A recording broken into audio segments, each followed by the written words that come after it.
Oh no! I'm so sorry, I was muted. All right, let me start over. I apologize for that. I mean, now maybe I should ask, can people hear me? So I guess if you see my lips moving and you're not hearing me, then there's probably something wrong. But okay, let's start again. Uh, yeah, I'm seeing the levels now go up. Okay, let me start over. So what we're going to do today is basically two questions. Just practice. One of them is converting vectors and for between polar and Cartesian, okay, which is the lecture that you saw for this week, okay, the pre-recorded lecture. And also a bit of an anticipation for next week. I'm going to show you how to set up a two-dimensional kinematic problem, mostly in terms of the vectors. I'm not actually going to do the problem because you haven't watched those lectures yet.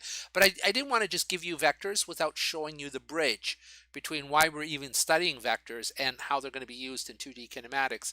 It's worth really learning vectors well because they're going to be with you all through this semester, the remainder of this semester, and even into next semester. Let me look here in the chat and yeah, thank you, Daniel. You can hear me now. Yeah, I'm I mute things so that I don't create extra noise in the background while I'm getting everything set up, and then I forget to unmute. So, I got the green light for the connection, but I wasn't looking at the audio levels. But we're good now. Okay, so well, let's start. So, uh, in 2D, that's like a flat plane. You can't specify position, velocity, or acceleration, the three major kinematic quantities. You can't specify them as a single number. Okay, so if you say where is something, in other words, what's its position, you're going to need two numbers to specify that. What's its velocity? Again, two numbers. And what's its acceleration? Again, two numbers. How those two numbers are interpreted depends on what kind of coordinate system you're going to use. And we're going to use two. We're going to use either Cartesian or polar. Okay, and there's actually an infinity of possibilities, but we don't have to get into anything too exotic. Cartesian and polar are going to be good enough for us. Okay, and so let me actually switch right now to a whiteboard here, and let me just roughly show you how Cartesian and polar work. So let me draw two axes here like this. So this is like a plus x-axis here like that, and this way is going to be a positive y-axis like that. Okay, and this is a plane. And you say, well, what's a plane? Well, actually, one of your labs, I forget which one, you're actually going to go into the park, and you're going to use a compass, and I think you're going to measure distances by just pacing things out, and you're going to locate things like rocks and trees and so on. So if you say, what is this plane? You can imagine just looking down on a field. Okay, there it is. Now, to locate something, like let me put a blue dot here somewhere, like that. Suppose I say, oh, locate that spot right there. And well, first of all, locate it with respect to what? If you remember I guess it was my second lecture when I introduced general 1D kinematics. I had a car driving down the street, and I said, well, where is the car? But when you ask the question, where is the car? You mean, where is the car with respect to some reference point? And I had a tree there, and I put the origin at the tree. Okay, so, I mean, I don't know what we have here as our origin, like what kind of object is there, but maybe it's like a tree or something like that. And that's our origin, and then we're going to pick some direction as a positive direction, positive x direction, and then a perpendicular direction as a positive y direction. Okay, and it's like locate this point P here like that. All right, well, there's two ways to do it. One way is polar, and that's okay, I didn't do too bad. That's I'm going to tell you a distance. Like I could say, oh, walk 10 meters. Okay, but if I just tell you to walk 10 meters from the tree, from your reference point, the origin, you don't know whether to walk in the direction that I drew it here, or whether to walk, like this way, like that, or maybe you're going to walk that way, or maybe you'll walk that way. You don't know what direction you're going to walk in. So I got to tell you what direction to walk in. And once you have the positive x-axis, we're going to measure angles counterclockwise from the positive x-axis. And the way to think about that is just imagine that the positive x-axis here is like the hand of a clock, okay, and it's going to turn. Okay, it starts where it is right now, and it's going to start turning, but it's going to turn counterclockwise. So it's going to turn, until it gets to that vector right there, okay, or the red line, okay? And so that's our second number. There's theta. All right, so that's one way of specifying where the point P is. And I think, without trying to prove this with any kind of mathematical rigor, just intuitively, if I tell you what direction to walk in and I tell you how far to walk, well, you're going to wind up at point P. And that's one way to do this. And the other way to do it is, let me use, I don't know, green here, I guess, so this is, the red is polar. Okay, the red is polar. The other way to do it is Cartesian. And if you take that point P there, you could just extend this dashed line. It's called a projection. Just extend that dashed line until it touches the x-axis. And that value right there, that's the x-coordinate or x-component. Okay, and you do the same thing with the projecting towards the y-axis there. And this is perpendicular like that, and that's perpendicular like that, 90 degrees. And then you cross right there, and there's y like that. And you want to get to the same point P, but this time I'm going to tell you x and y. And what you do is you start at the tree here. You walk a distance x along the x-axis, then you turn 90 degrees and you walk a distance y along the y-axis, and then you end up at point P. Okay, so whether I give you x and y or I give you r and theta, you ought to end up at that same point P. And so these two ways, whether you're going to do polar, the red, or Cartesian, the green, you ought to get the same answer. So there's a way of converting between the two. Okay, so let's do that. So that's what my first problem is all about. Okay, it says state the quadrant and convert the following. Okay, so the quadrant isn't that important for the first three, which are going to be conversion from polar to Cartesian, but it's critical for the other four, okay, which is converting the other way, that is from Cartesian to polar. And you're going to have to do both, okay? So question number A here, I give you r is 7, and I give you theta is 35 degrees. And I say convert now to, well, obviously I gave you polar, so I expect you to convert to Cartesian. And this is the easiest of the two, okay? It's easy to convert between polar and Cartesian, and the formula for that, I'm just going to cut and paste these from another sheet here. Okay, there's how you convert x, and there's how you convert y. Okay, like there's literally no ambiguity in this at all. It's just as simple as like plugging in r and theta and then crunching it through your calculator. Okay, now you know everything on the right hand side, you know r and theta, and so you should be able to calculate x. And so let me do that. All right, I'm just going to cut and paste the values here like that. Okay, so r is 7, so I substituted a 7 in there. Theta is 35 degrees, so I substituted 35 degrees. Crunched it through the calculator, and I got 5.73 as my answer. Okay, same thing for y here, like that. Y is r sine theta, and so r is 7, theta is 35. Crunch it through the calculator, and I got 4.02. There's actually more decimals there, but I rounded off to 3 significant figures as I do, and as I'll be doing throughout the course. Okay, now it's really hard to get this wrong. Okay, but you can. First of all, in this course, we're going to need both radians and degrees, but for the work on vectors, it's almost always going to be degrees. Okay, in fact, I can't think of an example in the course where you'll ever have to worry about radians when it comes to vectors. Okay, so make sure that you're in degrees mode. Okay, and so you go cosine 35 degrees. And the other thing is, I can't show you how to do this on a calculator because I mean, I've got my calculator on my computer, the virtual calculator, but every calculator is slightly different. And in the newer calculators, you could just literally type 7 and then press the cosine button, and it opens a bracket for you, and then you can type in 35 and then close the bracket and hit equals, and it works. But on some of the older calculators, you got to do 35 first, and then you hit the cosine button, and it gives you cosine of 35, and then you hit the multiplication and 7. Okay, just make sure that on your particular calculator you know how to do that. Almost everyone does. I mean, I just want to, now's the time to just alert you to that. If you can't figure it out, well, then I mean, it's hard for me to show you virtually, but you can, like if you get on a Google Hangout, you'll be able to hold up your calculator to the phone and to your webcam, and I'll probably be able to figure it out. But okay, so there you go. There's converting that one. Okay, and so that was pretty simple. All right, let's do the next one. Oh, forgot to do, what quadrant is this in? Okay, so The quadrant, like you didn't really have to worry about the quadrant to do this calculation because the formula r cosine theta and r sine theta, they work no matter what quadrant you're in. So you don't need it here, but just as practice, what quadrant is this in? Well, here I can go back to our whiteboard here. So the quadrants are basically, pick another color here. This is quadrant 1, this is quadrant 2, this is quadrant 3, and this is quadrant, oh, that's not a 3. This is quadrant 3, and this is quadrant 4, like that, okay?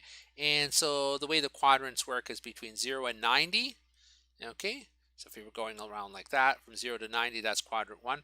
From 90 to 180 is quadrant 2. From 180 to 270 is quadrant 3. And then 270 to 360 is quadrant 4, okay? All right, so there you go. There are the 4 quadrants. You can also tell what quadrant you're in from x and y, because in quadrant 1, both x and y are positive. In quadrant 2, x is negative, y is positive. In quadrant 3, both x and y are negative. Okay, and in quadrant 4, x is positive and y is negative. All right, so if you take a look here at our numbers, 35 degrees, quadrant 1. Also, notice that both x and y are positive, so quadrant 1. It's even if you don't need to identify the quadrant, it's good to look at, because my problems are multiple choice. So I'm going to have you convert. And like, if one of the multiple choice answers, like if you say, oh, this one's in quadrant 1, and one of the multiple choice answers is in quadrant 2, well, it can't be that one, okay? So usually, like in the past when I've done this question, you could almost figure out the answer even without a calculator, just by making use of the quadrants and some symmetries and rules like that. And you might do it on your calculator, but then say, oh, I want to be certain I got it right. So you just think about the answer and say, oh, does it make sense? Well, if it's in quadrant 1 because of the angle, then these had both better be positive. If you see that one of them is negative, you go, well, I did it wrong on the calculator, and then you can identify it. So these patterns are good to see. Next one has a pattern in it as well. Let me cut and paste. It's the same formulas, okay, but different values. All right, so it's not 7 here, and it's not 35. It's going to be something different. All right, so this is R 3.5 and 225 degrees. So R 3.5 here like that. All right, and R 3.5 like that. Okay, and theta here is 225 degrees. Okay, and 225 degrees like that. And if you work this out, you will get that both of the answers are the same, or both x and y, I should say, are the same, like that. You'll find that x will be negative 2.47 and then some more digits, and y will also be the same value. Okay. By the way, that is in quadrant 3. Why? Well, 225, it's between 180 and 270. Also, they're both negative. Okay, so that's quadrant 3. But I do want to show you a little pattern here. Okay, and the pattern is, why did these two values come out to be the same? Okay, because if you can anticipate, again, if you can anticipate these values, your tendency to make mistakes will decrease. Okay, you'll notice that you did something wrong. So if you do cosine of 0, let's look at a few values of cosine. So cosine of 0 degrees. Cosine of 0 degrees is 1. Cosine of 90 degrees is 0, like that. Okay. For the sine, it goes the other way. Sine of 0 degrees is 0, and sine of 90 degrees is 1. Okay. And what happens is as you go from 0 to 90 degrees, the cosine decreases from 1 to 0, and as you go from from 0 to 90 degrees, the sine increases from 0 to 1. So they meet, they cross at 45 degrees. So cosine of 45 degrees is equal to the sine of 45 degrees, and and you can actually work that out in your calculator. It turns out to be a number, again, just 3 significant figures. It's 0.707, and then some more digits like that. Okay, and so that's a pattern. Like if you've got some multiple of 90, then your cosine is either going to be 0 or 1, and similarly with your sine, okay? If you have some multiple of 90 plus 45 degrees, then your sine and your cosine are going to be the same, except for maybe a sine. And so you say, well, what's 45 degrees got to do with 225? Okay, well, 225 you can think of as 180 degrees plus 45 degrees. Okay, and of course 180 is just 2 times 90 degrees like that, plus 45 degrees like that. And so whenever you've got some multiple of 90 degrees plus 45 degrees, your sine and your cosine are going to be the same value, except maybe one will be positive and the other one will be negative. Okay, again, it's just a pattern, and when you work with these angles, try to see these patterns, because they'll make the problem, it'll make your chances of making a mistake in the problem, it'll reduce the chances of you making a mistake in the problem. Okay, let me look in the chat here, see if there are any questions. All right, no questions. I mean, this is pretty easy. Let me just do one more here. Probably didn't need to do one more, but let's do it.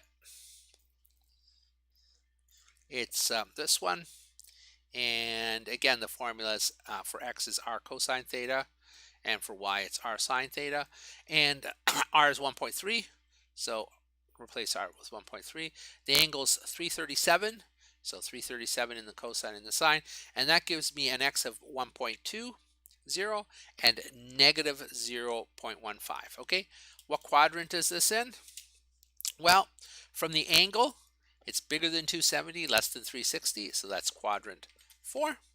Also, from the x and y values, you can see that x is positive, y is negative, and that is again quadrant 4. And maybe I'll illustrate that very clearly with our whiteboard here. So whenever you're in an angle between 270, and that's right here, all the way to 360, you're in quadrant 4.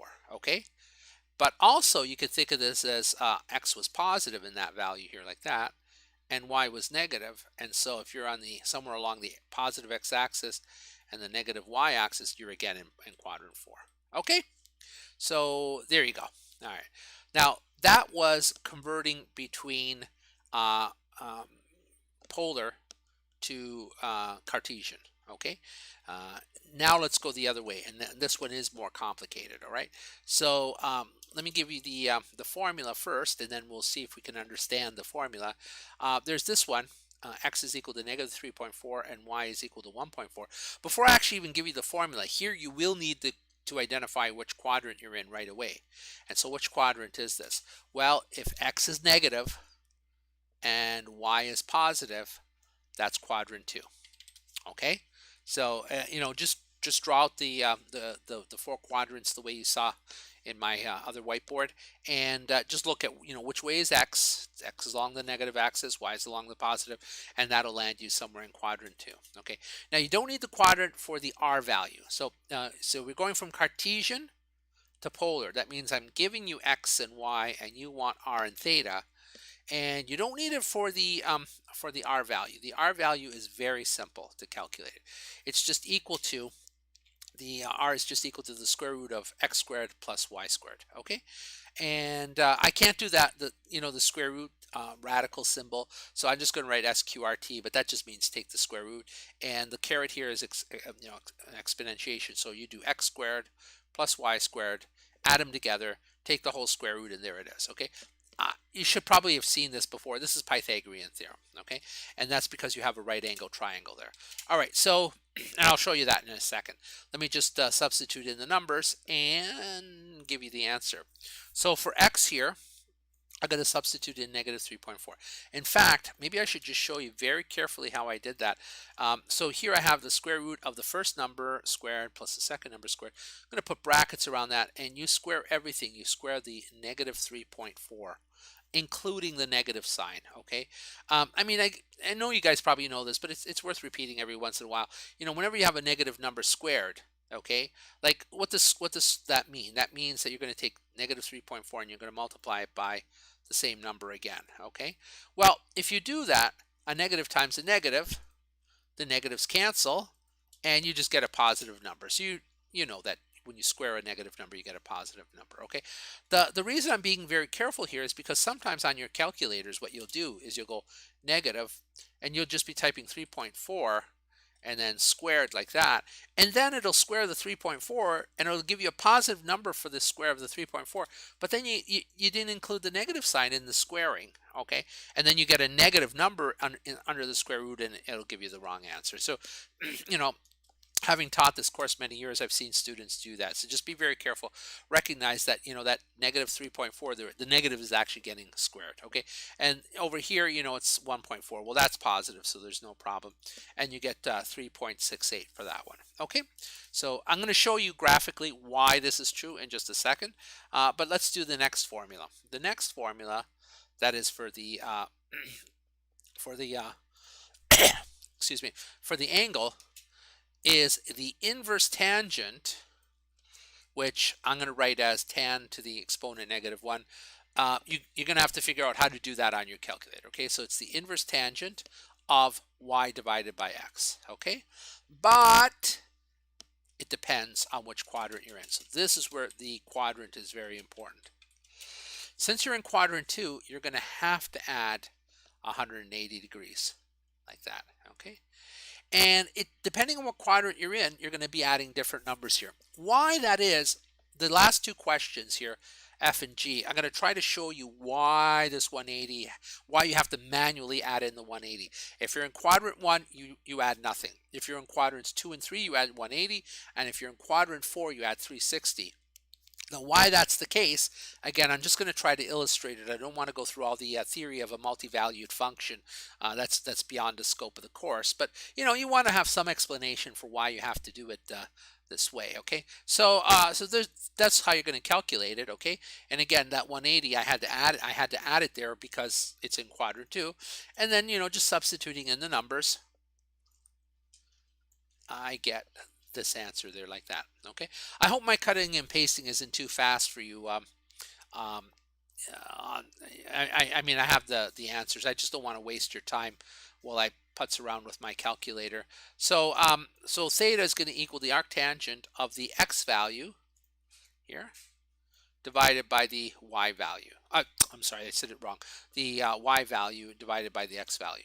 Be careful because here the sign is critical, so that x there has to have the negative in it, okay? So when you calculate that inverse tangent, it actually turns out to be a negative number. You add 180 to it, and it turns out that the answer is 158 degrees, okay? So there's the answer, and check. This was in quadrant 2. Is the angle in quadrant 2? It is.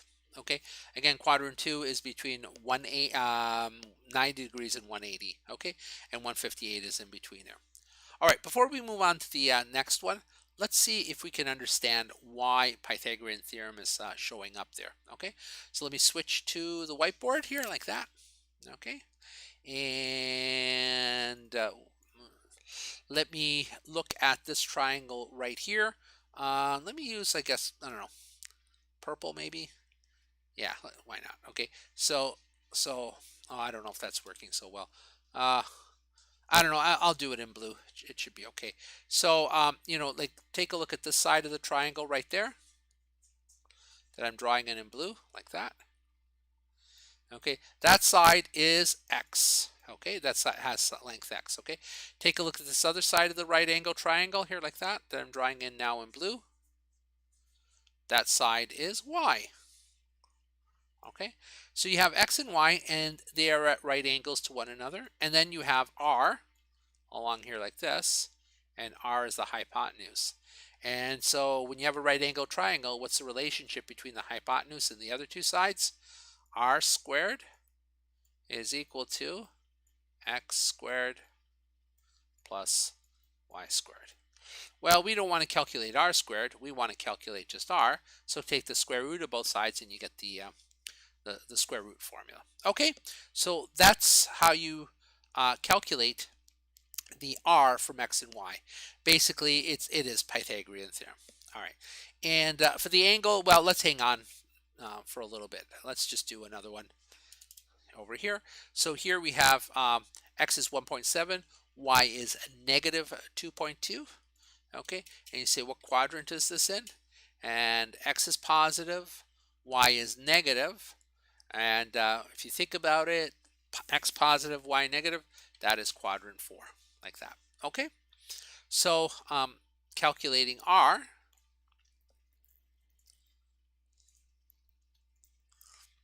r is square root of x squared plus y squared.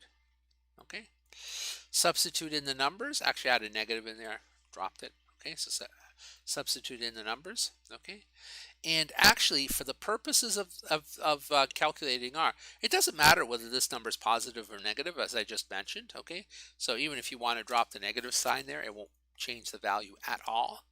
Okay, and that gives you an r value of 2.78. Okay, and then for theta, how do you calculate that?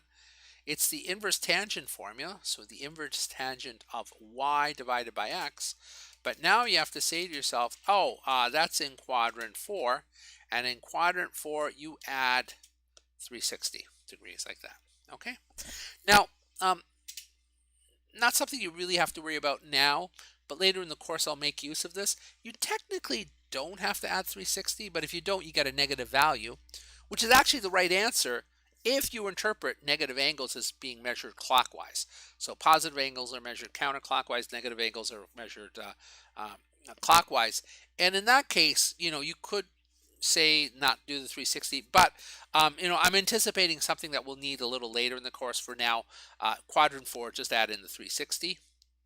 Okay, and substituting in the numbers here, that negative sign on the y value there is critical. Okay, so y is negative 2.2. You can see when I substituted in for y, I've got negative 2.2 divided by 1.7 plus 360, and I wind up with an answer of 308 degrees, like that. Okay, and check quadrant 4.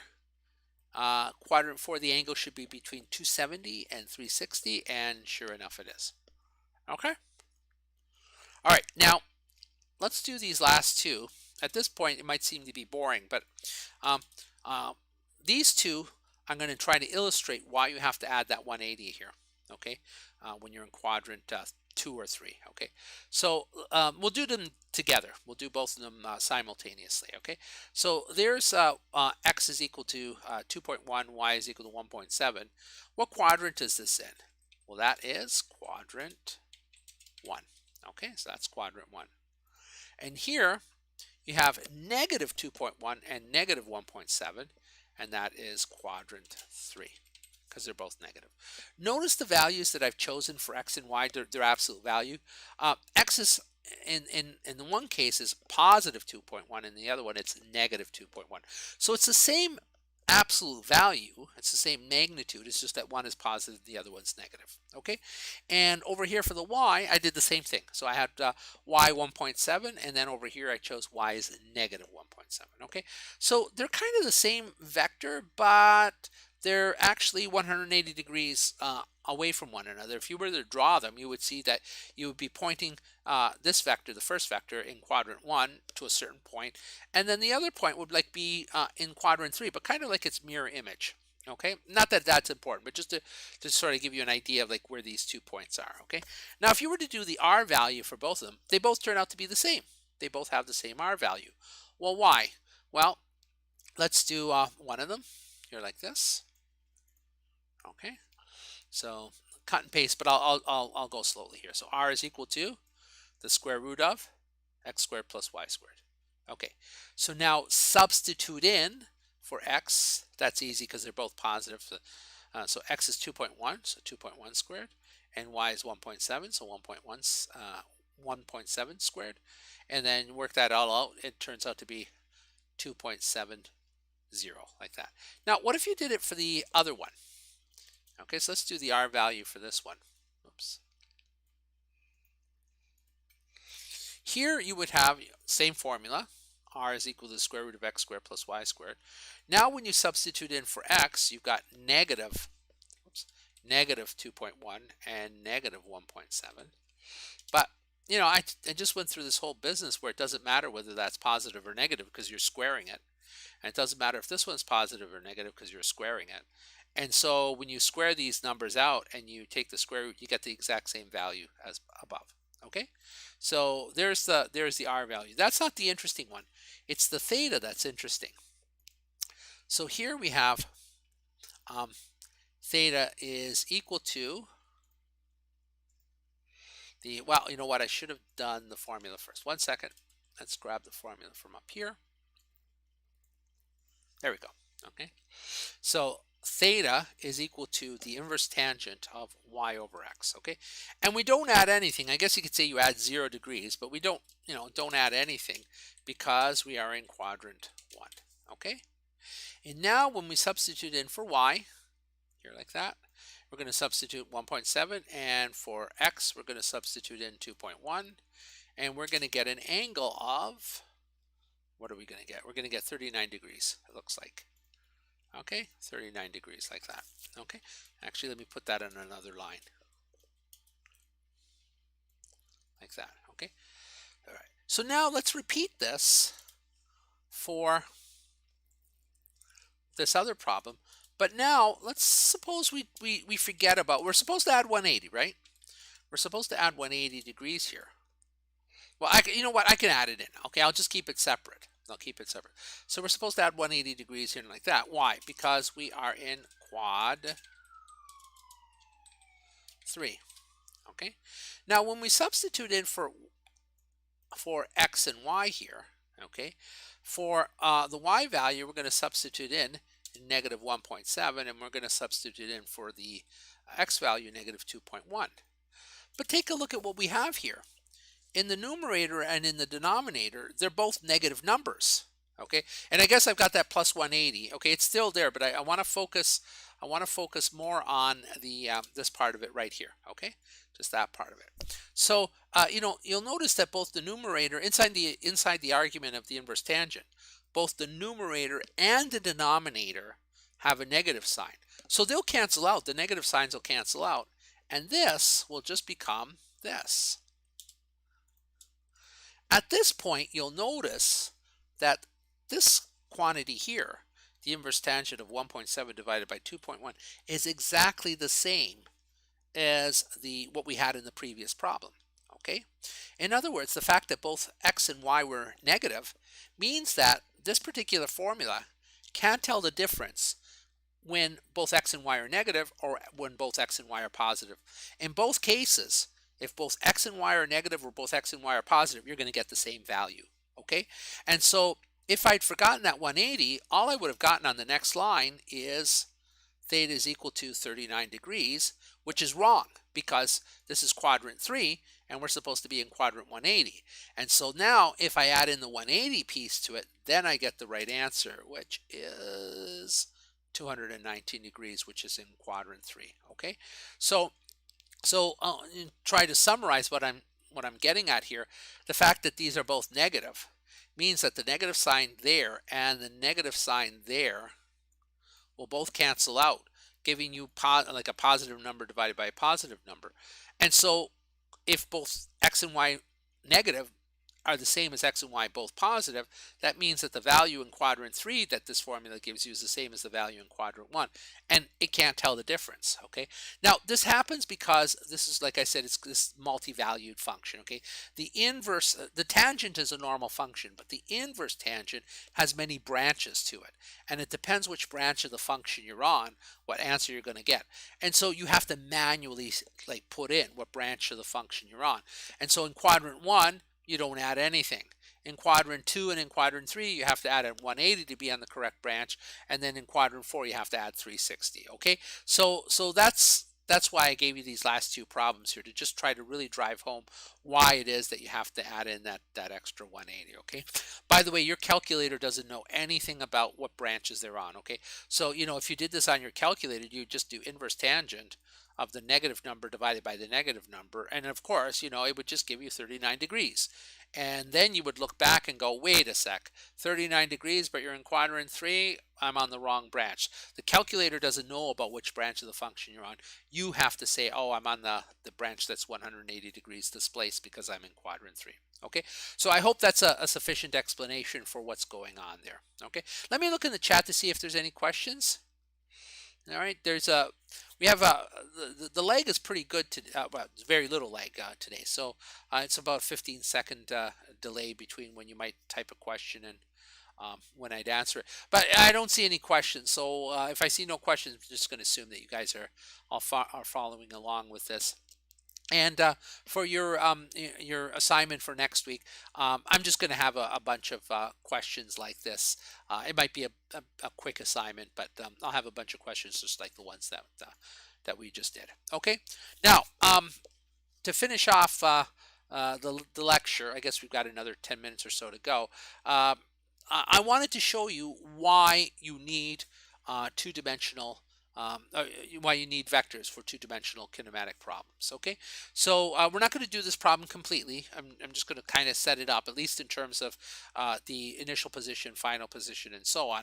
And then how it's actually solved. That'll be next week. Okay, so I have a cannon here, and I place it at the top of a hill, which is 45 meters high, and I fire a shot with an initial velocity of 350 meters per second at an angle of 30 degrees above the horizon. I'll draw a picture to make that very clear, okay?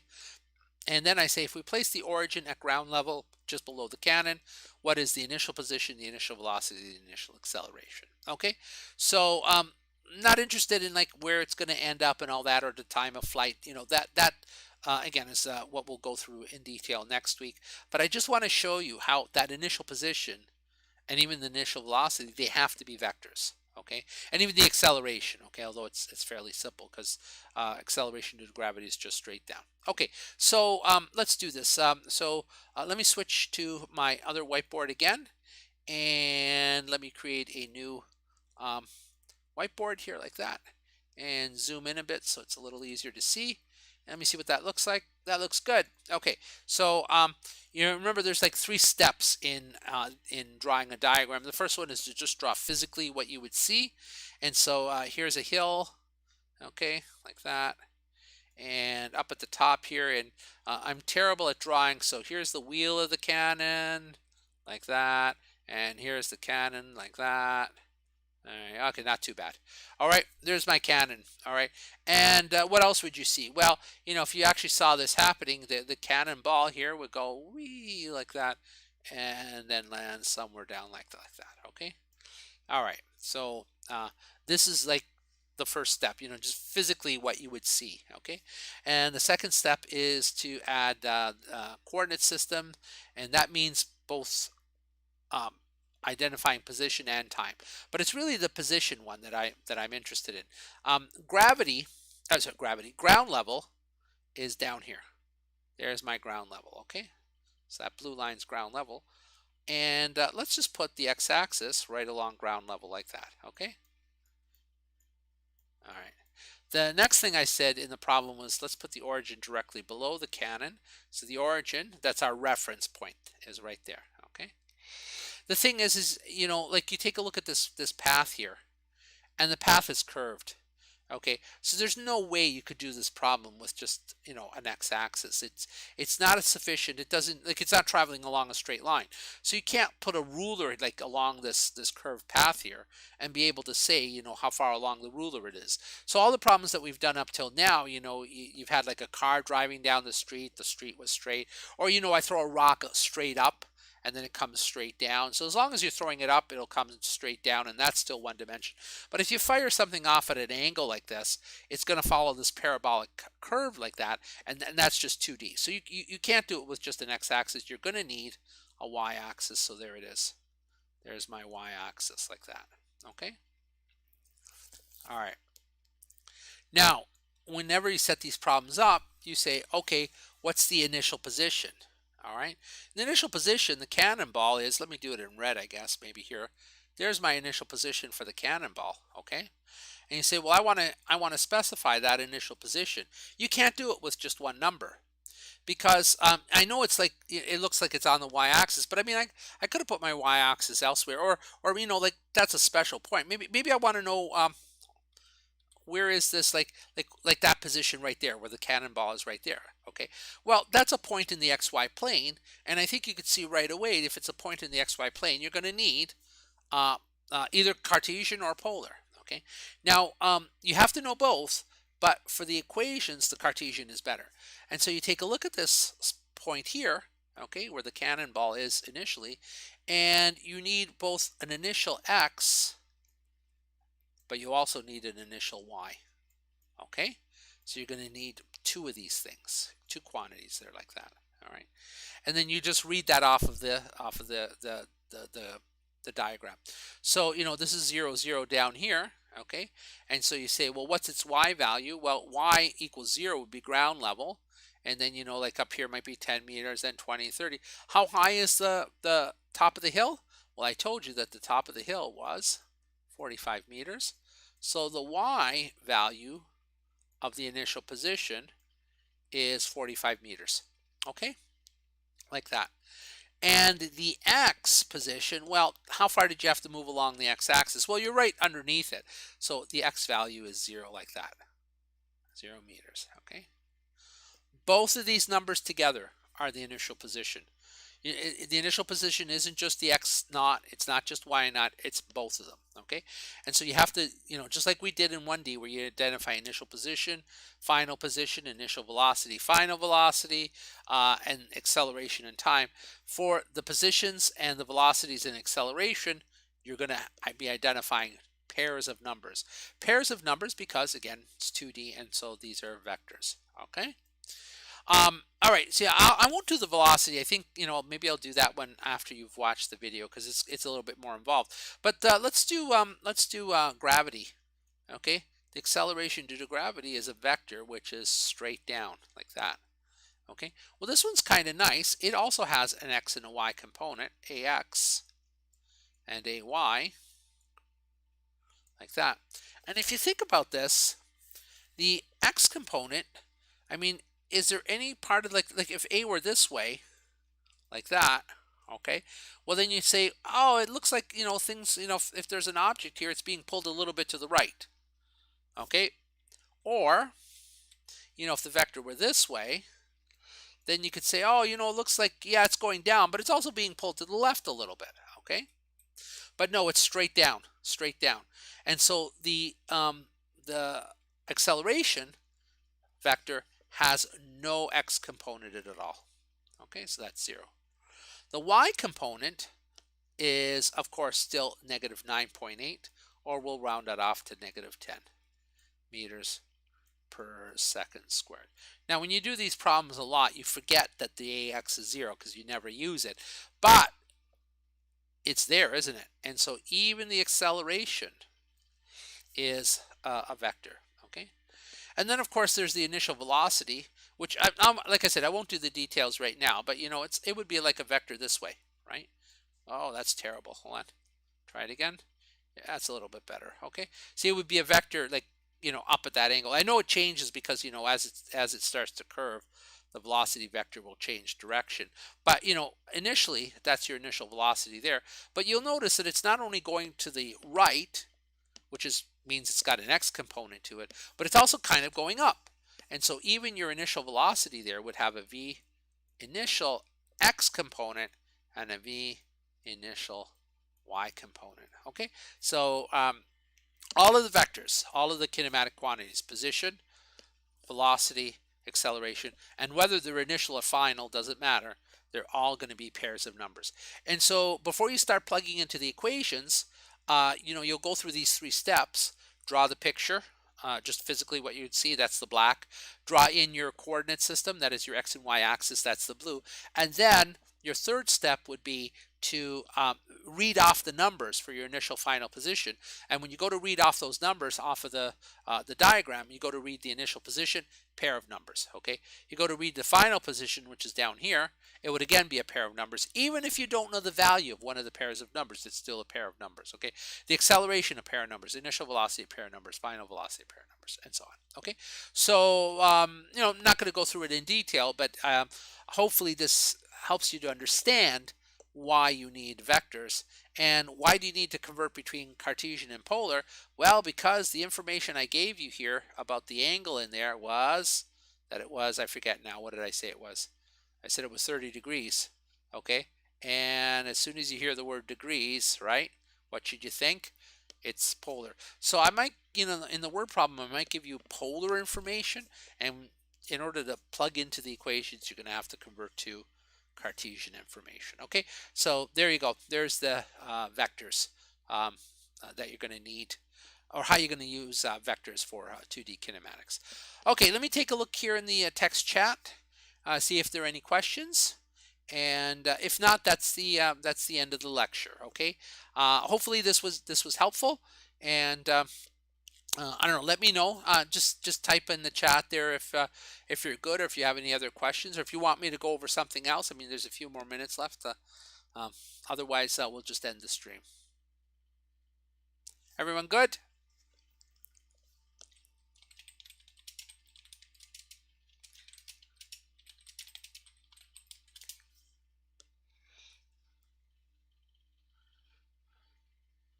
Not getting any answers. Oh, okay, one. All right.